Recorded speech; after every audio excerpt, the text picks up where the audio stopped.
সময় এসে শুভলক্ষ্মীকে বাঁচিয়ে নিল আদি। হ্যাঁ বন্ধুরা, এমনটাই দেখতে পাবে। বিস্তারিত জানতে ভিডিওটিতে লাইক দিয়ে চ্যানেলটি সাবস্ক্রাইব করে দেখতে থাকুন। গল্পের শুরুতে দেখা যাবে রায়নার বাবা এদিকে অনেকভাবেই অনেক কিছু করছে, সবাই সেটা দেখে ভয় পেয়ে যায়। রায়নার বাবা বলছে, মা তোর এখনো সময় আছে, তুই আমার সাথে বাড়িতে ফির। কিন্তু রায়না কিছুতেই রাজি হয় না, সে সানিকেই বিয়ে করবে। বলছে, আমি সানিকে ছাড়া বাঁচবো না বাবা, আমি এখান থেকে যাব না, আমি সানিকেই বিয়ে করব। তখন সানিকেও রায়নার বাবার লোকজন মারধর শুরু করে দেয়, মারতে থাকে।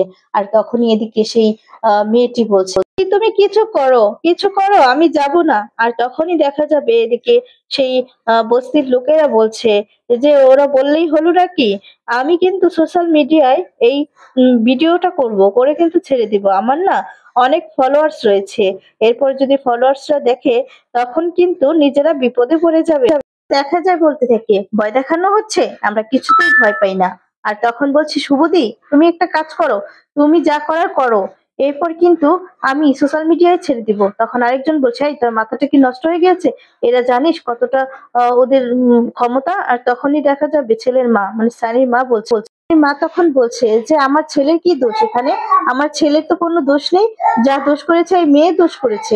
এই মেয়েকে অনেক করে বুঝিয়েছি যে চলে যাও, তোমরা হচ্ছে বড় লোক বাপু, আমার ছেলের সাথে মানাবে না, আর আমার ছেলে তো আর সর্বনাশ হবে। এরপর দেখা যায় ছেলেটিকে মারধর শুরু করে দেয়। এদিকে শুভলক্ষ্মী বলছে, এই সমস্ত আপনারা কি করছেন, আপনারা কি মানুষ? আর তখনই দেখা যায় রায়নাকে, এদিকে রায়নার বাবা বলছে, মা তুই এখনো সময় আছে, আমাদের সাথে চল, তুই তো ছোট বাচ্চা তাই বুঝিস না, কিন্তু এই ছেলেটাকে কিন্তু ছাড়বো না, আর তোকেও কিন্তু ছাড়বো না, ঠিক আছে? তুই তুই এখনো অনেক ছোট। আর তখনই দেখা যায় বলতে থাকে, চল আমাদের সাথে চল। শুভলক্ষ্মী বলছে, না, একদমই না, একজন প্রাপ্ত বয়স্ক, ও তো এখন সবকিছু। ও যদি থানায় যায়, ও বলে যে ও কাউকে ভালোবাসে, তাহলে আপনি তো তা বারণ করতে পারেন না, কেন বারণ করবেন আপনি? হ্যাঁ, ও তো নিজেরটা নিজে বোঝে, ওরা দুজন যখন ভালো থাকতে চায় বিয়েটা করে, তাহলে আপনাদের কি সমস্যা?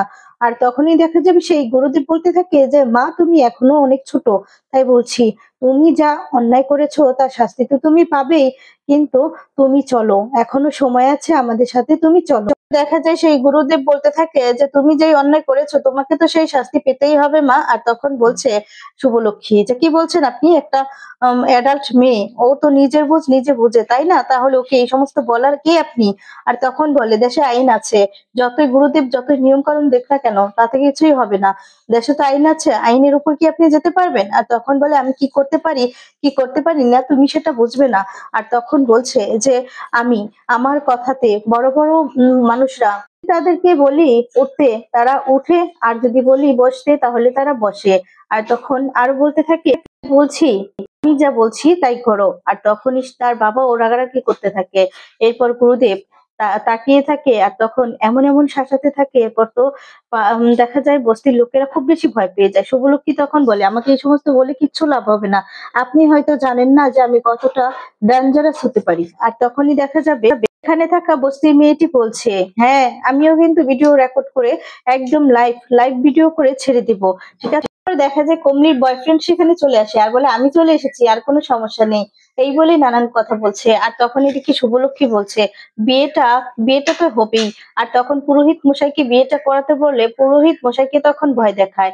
এদিকে তখন সেই গুরুদেব বলছে, আপনার খেলাটা শুরু করুন, আপনার লোককে পাঠান। তখনই দেখা যায় সে তার লোককে পাঠালে গুরুদেব তখন ভয় পেয়ে যায়, গুরুদেবকে পিস্তল ধরে। গুরুদেব বলে, আমি বিয়েটা করাবো না, এক্ষুনি চলে যাচ্ছি, আমার কোনো দোষ নেই, এই বলে সেখান থেকে চলে যাচ্ছে। তখন এদিকে দেখা যাবে পুরোহিত বলছে, এবার তো চলে গেল পুরোহিত মশাই, এবার যদি পুরোহিত মশাই না থাকে তাহলে বিয়েটা কে পড়াবে, মন্ত্রটা কে পড়বে?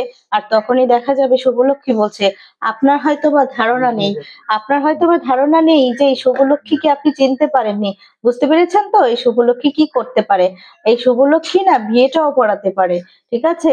আমি আমি পুরোহিত, দামোদর পুরোহিত মশাইয়ের মেয়ে, তাই আমি ঠিক ছোটবেলা থেকেই পুজো, এগুলো নিয়ম কারণ সবকিছু দেখে এসেছি, আমার জন্মই হয়েছে ওখানে, ঠিক আছে? তাই আমি এই বিয়েটাও আশা করি খুব ভালো করে পুরোহিত মশাইদের থেকেও ভালো করে বিয়েটা পড়াতে পারবো, তাই আমাকে আটকাতে কেউ পারবে না। এই বলে দেখা যায় শুভলক্ষ্মী রেডি হয়ে যায় বিয়ে পড়ানোর জন্য। শুভলক্ষ্মী তখনই দেখা যাবে কনে আর বরের কাছে যায়, আর তখন সেখানে গিয়ে মন্ত্র পড়াতে থাকে। এরপর এই সমস্ত দেখে তো অবাক হয়ে যায়। আর তখন দেখা যাবে গুরুদেব বলছে, তুমি ভুল করছো মেয়ে, খুব ভুল করছো। আর তখন মারতে যায় সেই মেয়েটার রায়নার বাবার লোকেরা। তখনই দেখা যায় শুভলক্ষ্মী বলে, আমাকে হয়তো বা চিনতে পারোনি তোমরা, তাই বলছি ভালোই ভালোই সরে যাও এখান থেকে। এই বলে দেখা যায় শুভলক্ষ্মী তাদেরকে সেখান থেকে তাড়িয়ে দেয়। আর তখনই দেখা যাবে এদিকে রায়নার বাবা বলছে, তুমি ভুল করছো, ভুল করছো, এবার তার শাস্তি তো পেতেই হবে। আর তখন বলে, জ্বালিয়ে দিব, এই পুরো বস্তিটাই জ্বালিয়ে দিব, কেউ থাকবে না। সবকিছু হচ্ছে মা, রায়না মা তোর জন্য হচ্ছে সবকিছু। এই সমস্ত বললে সবাই তো একটু ভয় পেয়ে যায়। এদিকে দেখা যাবে সায়ানির মাও ভয় পেয়ে যায়। আর তখন বলতে থাকে, মা এই বিয়েটা হতে দাও তুমি, প্লিজ বলছি। এই বিয়েটা না হলে আমরা দুজনের একজনও ভালো থাকবো না, আমাদের তিনজনের জীবনটাই নষ্ট হয়ে যাবে। আর তখনই দেখা যাবে সেখানে একটা আগুনের গোলা দিয়ে ঢিল দেয় একদম শুভলক্ষ্মীর শরীরের দিকে তাক করে। আর তখন শুভলক্ষ্মীর কাছে সেই আগুনের গোলাটা যেতে লাগলে সেই মুহূর্তে সেখানে চলে আসে আদ্রিত। আদ্রিত এসে সেই আগুনের গোলার লাঠিটা ধরে ফেলে। আর তখন শুভলক্ষ্মী বলে, আদি, এরপর বলতে থাকে, তুমি তোমার কাজ করো। আর তখন দেখা যাবে শুভলক্ষ্মী বিয়ে পড়াতে থাকে, এদিকে আদ্রিত তাদেরকে মেরে ইচ্ছে মতো উচিত শিক্ষা